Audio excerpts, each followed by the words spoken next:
रूमीअ जी औताक कालम डूंगर खे ॾार पिया। डूंगर जबल ऐं पहाड़ खे चयो थो वञे, जंहिंमें सख़्त पत्थर हूंदा आहिनि, के टेड़ा के सिधा, के नंढा के वॾा, मतिलब त हेठि खां मथे ताईं डिघाई में।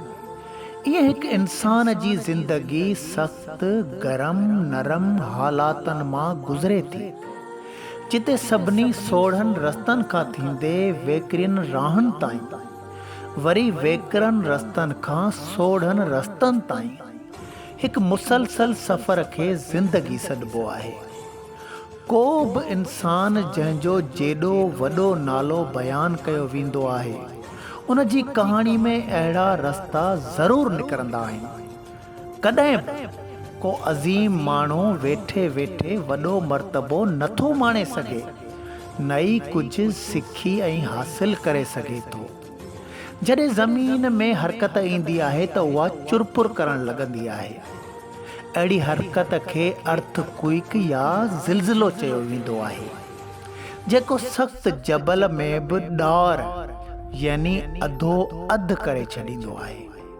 अहिड़ी रीति हिकु मज़बूत इंसान खे ज़िंदगी जा चुरंदड़ तमाशा ॾारण लाइ काफ़ी हूंदा आहिनि, यानी कंहिं अणवणंदड़ वाक़े जे करे उन जी ज़िंदगीअ में ज़िलज़िला बर्पा थियो पवनि। पर वॾे में वॾो कारण हिकु इश्क ऐं मुहबत आहे, जेको इंसान खे मज़बूत बि करण सां गॾु कमज़ोर बि करे विझंदो आहे।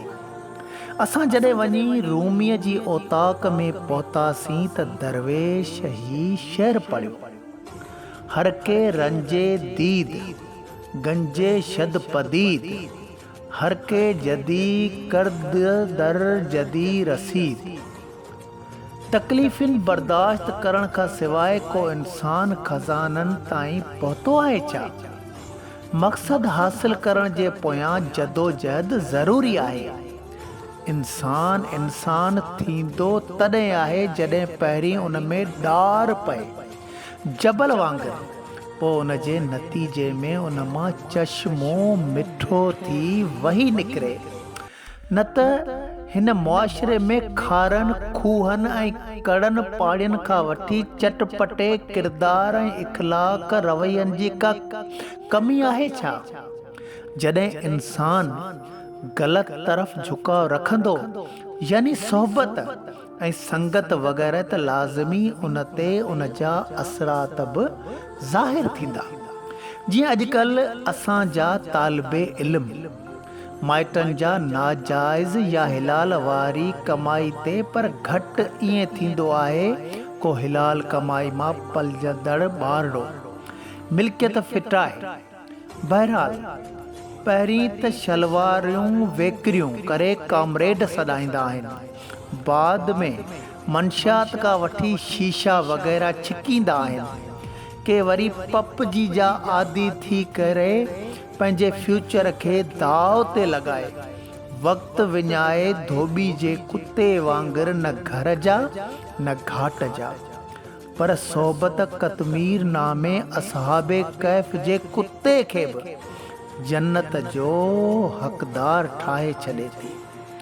बसि सोहबत मां हासिल करियो नंढड़ा कचा ज़हन वॾनि मांगर मच्छनि जे वर चढ़ियो वञनि, पोइ सॼी ज़िंदगी उन्हनि ग़लति फ़इलनि जा आदी थियो वञनि, पोइ अहिड़ा ॾार पइजो वञनि जेके भरिजण लाइ वक़्तु बचे ई नथो। बसि अचो त सोहबत चङी इख़्तियार करणु सिखूं। सैयद ग़ुलाम हैदर शाह कलंदरी।